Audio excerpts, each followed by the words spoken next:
रामदास और कालीदास का भरा पूरा परिवार, पत्नी, दोनों के एक एक बेटे और बहू, और साथ में दोनों की प्यारी सी बड़ी बहन शांता। शांता की शांति पूरे घर में गूंजती रहती थी। अरे क्या हो गया, एक पराठा देकर कहाँ चली गई ये बहुएं?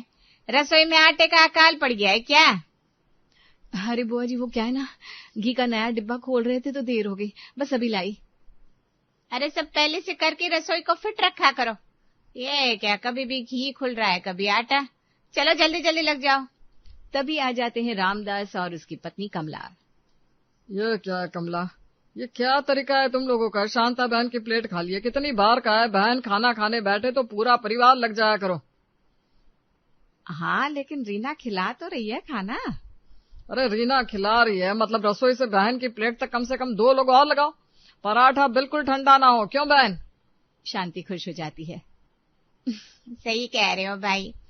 शांता बुआ पराठे का आखिरी टुकड़ा तोड़ते हुए बोली, अरे कालीदास कहाँ है? वो तो सुबह से नजर ही नहीं आया। अरे बहन वो बैंक गया है, आता ही होगा, तो खा ले आराम से, जल्दी क्या है? तभी कालीदास घर में घुसा, हाथ में मिठाई का डिब्बा लिए हुए सीधा शांता के पास आकर बैठ गया। बहन ये ले, तेरे लिए काजू कतली लाया हूँ, उस सामने वाली दुकान से, ताजी बनी थी अभी अभी। अरे पागल हो गया है क्या? रोज रोज मिठाई, शुगर बढ़ जाएगी मेरी। अरे नहीं बढ़ेगी बहन, 1 पीस से क्या होता है, और वैसे भी डॉक्टर ने बोला था थोड़ी बहुत मीठी चीजें चलती है, तू खा तो सही। हाँ हाँ बहन खा ले, छोटा भाई इतने प्यार से लाया। शांता की आंखों में हल्की सी चमक आ जाती है। वो मिठाई का डिब्बा हाथ में लेकर बोली, तुम दोनों भाई ना बिल्कुल पागल हो, इतना क्यों करते हो मेरे लिए? बहन ये मत बोल, तू है तो ये घर है, तू हमारी सबसे बड़ी दौलत है। इतने में रीना, रामदास की बहू, हाथ में पानी का ग्लास लेकर आती है। बुआ जी पानी लीजिए, और हाँ आपकी दवाई का टाइम हो गया है, अभी लाती हूँ। अरे बेटा अभी तो खाना खाया है, थोड़ी देर बाद। नहीं नहीं बुआ जी, डॉक्टर ने टाइम पर लेने को कहा है, मैं अब भी लाती हूँ। तभी छोटी बहू सीमा दौड़ती हुई आती है, हाथ में शॉल लिए। बुआ जी ठंड लग रही होगी, ये शॉल ओढ़ लीजिए, कूलर की हवा सीधी आपकी तरफ आ रही है। अरे बेटा इतना ख्याल मत रखा करो, मैं कोई बच्ची नहीं हूँ। बुआ जी आप हमारे लिए बच्ची जैसी हैं, आपका ख्याल रखना हमारा फर्ज है। कमला जो अब तक चुपचाप ये सब देख रही थी, अंदर से मुस्कुरा उठी। उसे अच्छा लगता था कि घर की बहुएं बुआ का इतना सम्मान करती हैं। रात को खाने के वक्त बड़ी भाभी यानी कि कमला खुद अपने हाथों से शांता को खाना परोसने गई। बहन जी आज मैंने आपकी पसंद की भिंडी बनाई है और साथ में गाजर का हलवा भी। अरे कमला तू तो जानती है मेरी हर पसंद, तू तो मेरे दिल की बात समझ जाती है। बहन जी इतने साल हो गए साथ रहते, अब तो आपकी नब्ज पकड़ में आ गई है मेरे। दोनों हंसने लगती है। तभी रामदास का बेटा विकास कमरे में आता है, हाथ में अखबार लिए। बुआ जी आपको अखबार पढ़ना था ना, मैं लाया हूँ। अरे बेटा तुझे कैसे पता चला? बुआ जी आप रोज शाम को अखबार मांगती हो, मुझे याद है। शांता की आंखों में आंसू आ गए। वो विकास का सिर सहलाते हुए बोली, भगवान तुझे लंबी उम्र दे बेटा, तू तो मेरा लाडला है। इतने में कालीदास का बेटा राकेश भी आ जाता है, हाथ में गर्म दूध का ग्लास लेकर। बुआ जी सोने से पहले दूध पी लो, हल्दी वाला बनाया है, हड्डियों के लिए अच्छा रहेगा। अरे बेटा तुम लोग तो मुझे बीमार ही समझ लोगे इस तरह, मैं एकदम ठीक हूँ। बुआ जी बीमार नहीं समझते, बस आपका ख्याल रखना चाहते हैं, आप हमारे परिवार की जड़ हो। रात को जब सब सोने चले गए, रामदास और कालीदास दोनों भाई अपनी बहन के कमरे में आए, उसका दरवाजा बंद है या नहीं ये देखने। बहन सो गई क्या? नहीं नहीं अभी जागी हूँ, तुम दोनों अभी तक क्यों घूम रहे हो? बस बहन देखने आए थे तू ठीक से सो रही है या नहीं, पंखा तेज तो नहीं है ना? अरे तुम दोनों पागल हो गए हो, रोज रात को यही करते हो, मैं कोई छोटी बच्ची नहीं हूँ जिसे देखने आते हो। रामदास बहन के सिरहाने बैठते हुए बोला, बहन तू चाहे जितनी बड़ी हो जा, हमारे लिए तो हमेशा वही छोटी बहन रहेगी जिसे हम बचपन में कंधे पर बिठाकर मेले घुमाने ले जाते थे। कालीदास भी बैठ जाता है। याद है बहन, जब तू छोटी थी और बुखार में तड़प रही थी तो माँ ने क्या कहा था? रामदास कालीदास इस बहन का ख्याल हमेशा रखना। आज भी वही वादा निभा रहे हम। शांता की आंखों से आंसू बहने लगते हैं। वो दोनों भाइयों का हाथ पकड़ती हुए कहती है, तुम दोनों ना, भगवान ने मुझे तुम जैसे भाई देकर मुझ पर सबसे बड़ा एहसान किया है। ये तो हम पर एहसान है बहन कि तू हमारी बहन है। शांति बुआ के कमरे से बाहर निकलते ही रीना और सीमा दोनों बहुएं रसोई में पहुंच गई। बर्तन धोते हुए सीमा ने आसपास देखा, कोई नहीं था तो धीरे से बोली, दीदी सच बताऊं, मैं तो थक गई हूँ। सुबह से शाम तक बुआ जी बुआ जी बुआ जी। क्या हम इस घर की बहू हैं या बुआ जी की नौकरानी? रीना ने भी आसपास देखते हुए कहा, हाँ सीमा सही कह रही है तू, मुझे भी लगता है कभी कभी। सुबह नाश्ता, फिर दवाई, फिर कपड़े, फिर पैर दबाओ। अरे हम भी तो इंसान हैं, हमारा भी तो मन करता है थोड़ा आराम करने का। और देखो ना दीदी, बुआ जी को जरा सी भी देर हो जाए तो कैसे सुना देती है, जैसे हम कोई नौकर हो इनके। अरे चुप हो जा सीमा, कोई सुन लेगा तो बवाल हो जाएगा। लेकिन तभी दरवाजे की ओर से कमला सब कुछ सुन रही थी। वो अंदर आती है, चेहरे पर सख्ती लिए। क्या बोल रही हो तुम दोनों, हैं? शर्म नहीं आती ननद के बारे में इस तरह बोलते हुए? माँ जी वो बस हम ऐसे ही। बस ऐसे ही नहीं, ध्यान से सुनो। वो हमारी ननद है, इस घर की इज्जत है। दोबारा अगर उनके बारे में ऐसी बात मुंह से निकले तो अच्छा नहीं होगा। माँ जी माफ कर दीजिए, गलती हो गई। कमला थोड़ी देर चुप रहती है, फिर अंदर से अलमारी से 2 डिब्बे निकाल कर लाती है। दोनों में सोने के हार थे। ये लो, एक तुम्हारे लिए रीना और एक तुम्हारे लिए सीमा। ये तुम्हारी मेहनत का इनाम है। तुम दोनों बस बुआ को खुश रखो। याद रखना, बुआ जी की सेवा में कोई कमी नहीं आनी चाहिए। हार देखकर दोनों बहुएं खुश हो जाती है, आंखें चमक उठती है। माँ जी ये तो बहुत सुंदर है, शुक्रिया। हम तो बुआ जी की सेवा वैसे भी दिल से ही करते माँ जी, अब और करेंगे। कमला मन ही मन मुस्कुराते हुए वहां से चली गई। उधर रात को जब घर के सब लोग सो गए, कमला और उसकी देवरानी सुनीता अपने कमरे में अकेले बैठी थी। दीदी सच बताऊं, ये बुआ जी का पैसा हमारे लिए तो वरदान बन गया है। हाँ अरे देखना कैसे इस महीने का राशन का सारा खर्चा उन्हीं की पेंशन से निकल गया, और बिजली का बिल भी। और वो पिछले महीने जो फ्रिज खराब हुआ था, वो भी बुआ जी के पैसों से ही नया आ गया। अरे और नहीं तो क्या, बुढ़ापे में इनका खर्चा ही कितना है, 2 टाइम की रोटी और दवाई, बाकी सारा पैसा तो हमारे ही काम आ रहा है। दोनों जोर जोर से हंसने लगती है। दीदी बस ये ख्याल रखना कि उनको पता ना चले, वरना नाराज हो जाएंगी। अरे उनको क्या पता चलेगा, वो तो बस यही समझती है कि उनका परिवार उनसे बहुत प्यार करता है। और सच कहूं तो प्यार तो करते ही हैं, बस साथ में उनका पैसा भी काम आ रहा है, इस पे बुराई क्या है। इतने में रामदास और कालीदास दोनों भाई शांता बुआ के कमरे में पहुंचते हैं। दरवाजा हल्के से खटखटाकर अंदर आते हैं। बहन सो गई क्या? नहीं आजा अंदर। क्या बात है इतनी रात को? कालीदास थोड़ा हिचकिचाते हुए बोला, बहन वो असल में दुकान का किराया देना है इस महीने, और थोड़ी तंगी चल रही है।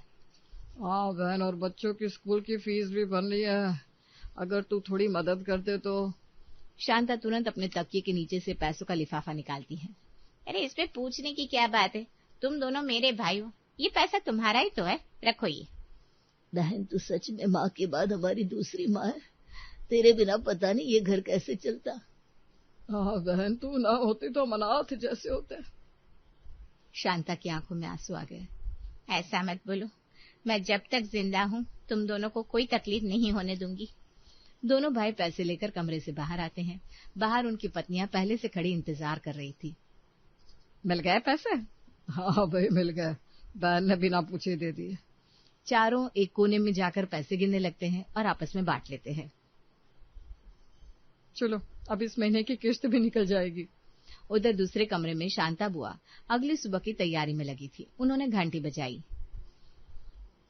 रीना, सीमा जरा इधर आना। दोनों बहुएं दौड़ी दौड़ी आती हैं। आज पैर में बहुत दर्द हो रहा है, जरा दबा दो थोड़ी देर। रीना और सीमा बिना कुछ बोले पैर दबाने बैठ जाती है, चेहरे पर मुस्कान लिए, लेकिन मन में एक हल्की सी थकान और सवाल दोनों के चेहरे पर साफ झलक रहा था। पैर दबाते दबाते रीना ने हिम्मत करके पूछ ही दिया, बुआ जी एक बात पूछूं, बुरा तो नहीं मानेंगी? अरे पूछ बेटा, तुझसे क्या पड़ता। बुआ जी अब तो इतने साल से यही मायके में रहती हैं, आपके पास इतना पैसा, इतनी पेंशन, ये सब कहाँ से आता है? मतलब ससुराल वालों ने कुछ दिया नहीं क्या? शांता एक गहरी सांस लेती है, चेहरे पर पुराने दर्द की परछाई आ जाती है। बेटा ये एक लंबी कहानी है, लेकिन तू पूछ रही है तो बता देती हूँ। मेरे पिताजी बहुत ही सुलझे हुए इंसान थे, उन्होंने कभी बेटा बेटी में फर्क नहीं किया। जायदाद बटी तो मुझे भी उतना ही हिस्सा दिया जितना रामदास और कालीदास को। सीमा भी पैर दबाना छोड़कर ध्यान से सुनने लगती है। लेकिन बेटा मेरी किस्मत ही खराब थी, ससुराल वाले निकले बड़े लालची। शादी के कुछ साल बाद ही पति गुजर गए और उसके बाद ससुराल वालों ने मुझे परेशान करना शुरू कर दिया। मेरी जमीन हड़पने की कोशिश की, फिर बुआ जी? फिर क्या, मैं अदालत गई, लड़ी अकेले। भगवान का शुक्र है कि इंसाफ मिला और ससुराल की जो हिस्सेदारी थी वो भी मुझे कानूनन मिली। तो देख बेटा, मायके और ससुराल दोनों जगह से जो कुछ मिला वो सब मेरे पास है। अब ना कोई औलाद, ना कोई सहारा, बस यही पैसा और ये दोनों भाई ही मेरी दुनिया है। शांता की आंखें भर आती है, आवाज कांपने लगती है। टीना बेटा, तुझे क्या बताऊं, ये रामदास और कालीदास, ये दोनों मेरे भाई कम मेरे बेटे ज्यादा है, मुझसे छोटे हैं ना। तो जब ये पैदा हुए थे तभी से मैंने इन्हें गोद में खिलाया है। इनकी माँ यानी कि मेरी अम्मा जब बीमार रहती थी तो मैंने ही इन्हें पाला है। सच में बुआ जी? हाँ बेटा, और आज तक इन दोनों ने मुझे कभी अपने बच्चों की कमी महसूस नहीं होने दी। मेरी कोई औलाद नहीं, लेकिन ये दोनों और तुम सब बच्चे ही तो मेरी औलाद हो। मैं जो कुछ हूँ इन्हीं दोनों भाइयों की वजह से हूँ। इन्होंने मुझे कभी अकेला नहीं छोड़ा। रीना और सीमा एक दूसरे की तरफ देखती है, चेहरे पर एक अजीब सा भाव आता है। रीना धीरे से मन ही मन कुछ सोचने लगती है। बुआ जी आप कितनी अच्छी हैं। अरे पगली, अच्छी नहीं, ये तो मेरा फर्ज है। भाई ने मुझे इतना प्यार दिया है तो मैं जान भी दे दूं ना तो कम है। इतना कहकर शांता बुआ आंखें बंद कर लेती है, जैसे पुरानी यादों में खो गई हो। एक दिन घर में शांता बुआ की बचपन की सहेली और दूर की रिश्तेदार मंजू कई सालों बाद मिलने आती है। मंजू पिछले 20 साल से विदेश में अपनी बेटी के पास रहती थी और अभी हाल ही में वापस लौटी थी। अरे शांता, कहाँ है मेरी सहेली? शांता बुआ दौड़ते हुए बाहर आती है, गले लग जाती है। मंजू, तू इतने सालों बाद? मुझे तो यकीन नहीं हो रहा। दोनों सहेलियां देर तक गले मिलती रहती हैं। घर वाले भी मंजू का स्वागत करते हैं, चाय नाश्ता आता है, लेकिन मंजू की तेज नजर घर के माहौल को बारीकी से पढ़ने लगती है। रात को जब सब सो गए, मंजू और शांता बुआ छत पर बैठी पुरानी बातें कर रही थी। शांता, एक बात पूछूं, बुरा तो नहीं मानेगी? अरे तू और मुझसे पूछेगी, बोल ना। ये तेरे भाई, भाभी, बहू, बेटे सब तेरी इतनी सेवा करते हैं, ये तो अच्छी बात है। लेकिन शांता, मैंने आज दोपहर में रसोई के पास कुछ सुना। क्या सुना? कमला और सुनीता बातें कर रही थी, कह रही थी कि इस महीने का राशन भी तेरी पेंशन से निकल गया, फ्रिज भी तेरे पैसों से आया, और हंस रही थी दोनों। शांता का चेहरा उतर जाता है। नहीं नहीं मंजू, तू गलत सुनी होगी। मेरे भाई ऐसे नहीं है, वो मुझे माँ जैसा मानते हैं।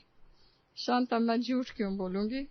मैंने अपने कानों से सुना है, और सिर्फ यही नहीं, बहुएं भी आपस में बात कर रही थी कि तेरी सेवा करना उनकी मजबूरी है, वो तुझे बोझ समझती है। अरे नहीं नहीं, ये नहीं हो सकता, तू गलत फहमी में है मंजू। शांता को यकीन नहीं होता, वो अपनी बात पर अड़ी रहती है। मंजू समझ जाती है कि सिर्फ बताने से बात नहीं बनेगी, कुछ करना पड़ेगा। अच्छा शांता, अगर तुझे मेरी बात पर यकीन नहीं तो एक काम कर, एक टेस्ट कर लेते हैं। अगर सच में तेरे घर वाले तुझसे प्यार करते हैं, दौलत से नहीं, तो एक ऐलान करके देख। कैसा ऐलान? कल सबके सामने बोल दे तूने अपनी सारी जायदाद, सारा पैसा किसी ट्रस्ट या अनाथालय के नाम कर दिया है। देखते हैं कौन कैसा रिएक्ट करता है। मंजू, ये ठीक नहीं है अपने ही घर वालों का इम्तिहान लेना। शांता, अगर वो सच में तुझसे प्यार करते हैं तो कुछ नहीं बदलेगा, और अगर सच कुछ और है तो तुझे जितनी जल्दी पता चल जाए बेहतर है, बुढ़ापे में धोखा खाने से पहले। बहुत सोचने के बाद शांता मान जाती है। अगले दिन शाम को सारा परिवार बैठक में इकट्ठा होता है। शांता बुआ गंभीर चेहरे के साथ बीच में खड़ी होती है, मंजू उसके साथ। मुझे तुम सबसे एक जरूरी बात कहनी है। मैंने बहुत सोच विचार के बाद ये फैसला लिया है कि। क्या बात है बहन, इतने गंभीर क्यों? मैंने अपनी सारी जायदाद, सारा पैसा, सारी पेंशन, सब कुछ एक अनाथालय के नाम कर दिया है। कल वकील के पास जाकर कागजात साइन कराई हूँ। एक पल के लिए पूरा कमरा सन्नाटे में डूब जाता है। कमला के हाथ से चाय का कप छूटते छूटते बचता है। क्या क्या बोल रही हैं आप बहन जी? रामदास का चेहरा एकदम पीला पड़ गया। बहन, ये तूने बिना हमसे पूछे कैसे कर दिया? कालीदास खड़ा होकर गुस्से में बोला, बहन ये तो हद हो गई। हमने तेरी इतनी सेवा की और तूने सारा पैसा बाहर वालों को दे दिया। सेवा? कैसी सेवा कालीदास? क्या तुम मेरी पैसों के लिए सेवा कर रहे थे? नहीं बुआ जी, हमारा मतलब वो नहीं था। लेकिन रामदास गुस्से में खुद को रोक नहीं पाता। बहन साफ बात है, इतने साल हमने तुझे संभाला, तेरा खाना, तेरी दवाई, तेरे कपड़े, और आज तूने एक झटके में सब खत्म कर दिया। अब घर का खर्चा कैसे चलेगा? शांता की आंखें भर आती हैं। तो तुम दोनों सच में मेरे पैसों की वजह से मेरी सेवा कर रहे थे? वो जो तुम कहते थे माँ के बाद तू ही हमारी माँ है, वो सब झूठ था? बहन जी, हमने तो बस मतलब घर चलाने के लिए थोड़ा बहुत। बहन, तूने ये सही नहीं किया, हमारा भी तो हक बनता था उस पैसे पर। तभी मंजू आगे आती है। बस करो अब शांता, ये तो सिर्फ एक टेस्ट था, असली कागजात पर कुछ साइन नहीं हुआ है। मैंने खुद ही ये तरकीब बताई थी उसे ताकि सच सामने आ सके। पूरे कमरे में सन्नाटा छा जाता है, सबके चेहरे शर्म से लाल हो जाते हैं। शांता बुआ कुछ नहीं बोलती, बस चुपचाप सबको देखती रहती है। रामदास और कालिदास दोनों पैरों में गिरकर माफी मांगते हैं। बहन माफ कर दे, आगे से सच्चे दिल से सेवा करूंगा। बहन, मुझे भी एक मौका दे दे, मैं साबित करूंगा तुझे। शांता बुआ आंखें बंद करके थोड़ी देर सोचती है, फिर धीरे से मुस्कुराती है। ठीक है, एक शर्त पर माफी। तुम दोनों में से जो साबित करेगा कि वो मेरी सच्ची सेवा करता है बिना किसी स्वार्थ के, मेरी सारी जायदाद उसी के नाम होगी। कमरे में सन्नाटा छा जाता है। रामदास और कालिदास एक दूसरे को घूरते हैं। अगली सुबह से घर का नक्शा ही बदल जाता है। सुबह 6 बजे रामदास दरवाजा खटखटाता है। बहन उठ जा, तेरे लिए गरम गरम हलवा बना है। तभी पीछे से कालिदास घुसता है, हाथ में जूस का ग्लास लेकर। बहन, ये ताजा संतरे का जूस है, अभी मैंने खुद निचोड़ा है। अरे पर इतनी जल्दी क्यों? अरे बहन, तेरे लिए कुछ भी जल्दी नहीं, मुझे कैसे भी करके अपनी गलती का भुगतान करना है। और मेरे लिए तो बहन की खुशी सबसे पहले। मुझसे गलती हो गई है, पर अब तेरा दिल मैं जीत कर रहूंगा, देखना। दोनों एक दूसरे को धीरे से देखते हैं, जैसे जंग का ऐलान हो गया हो। उधर कमला अपनी बहू रीना से कहती है, सुन, आज से बुआ जी का हर काम तो खुद करेगी, सीमा को हाथ भी मत लगाने देना। पर माँ जी। कोई परवाह नहीं, बस जो बोला वो कर। दूसरी तरफ सुनीता भी सीमा को समझा रही थी। देख बेटा, ये मौका है, बुआ जी की सेवा में कोई कमी नहीं रहनी चाहिए, चाहे कुछ भी हो जाए। दोपहर होते होते तो हालात मजेदार हो जाते हैं। शांता बुआ पलंग पर आराम से लेटी है और दोनों तरफ से बहुएं पैर दबाने के लिए झगड़ रही है। तुम रहने दो, मैं दबाऊंगी पैर। नहीं नहीं नहीं, आज मेरी बारी है, कल आपने दबाए थे। शांता बीच में हंसते हुए कहती है, अरे लड़ो मत, एक एक पैर पकड़ लो। दोनों बहुएं फौरन एक एक पैर पकड़कर दबाने लगती हैं। दोनों के चेहरे पर मीठी सी मुस्कान थी, लेकिन आंखों में जलन साफ झलक रही थी। शाम को तो हद ही हो जाती है। रामदास पंखा लेकर हवा कर रहा है, तो कालिदास दूसरी तरफ से अखबार से हवा करने लगता है। अरे हट जा, मैं कर रहा हूँ ना। अरे तू क्यों हट जा बोल रहा है? हाँ, मैं भी तो कर सकता हूँ। शांता बीच में बैठी दोनों को देखकर मन ही मन मुस्कुरा रही थी। उसे अब समझ में आ गया था कि कैसे इन दोनों को असली सबक सिखाना है। अच्छा हुआ जो मैंने ये शर्त रखी। अब देखो कैसे दोनों एक दूसरे की टांग खींच रहे हैं। जो मुझे पैसों के लिए इस्तेमाल कर रहे थे, वही अब आपस में लड़कर मुझे असली मजा दे रहे हैं। रात को कालिदास अपने कमरे में बीवी से कहता है, देख लेना सुनीता, प्रॉपर्टी तो अपनी होकर रहेगी, बस रामदास को पीछे छोड़ना है। उधर रामदास भी कमला से यही कह रहा था। बहन को तो ऐसा प्रभावित करूंगा कि सब कुछ हमारा हो जाए। और शांता बुआ अपने कमरे में अकेली लेटी हल्के से मुस्कुराते हुए छत की तरफ देख रही थी। उसे पता था कि प्रॉपर्टी किसी को नहीं मिलने वाली, ये तो बस एक खेल था। उसने मन ही मन सोचा, जो सालों से मेरा फायदा उठा रहे थे आज वही आपस में लड़ रहे हैं। यही तो असली मजा है।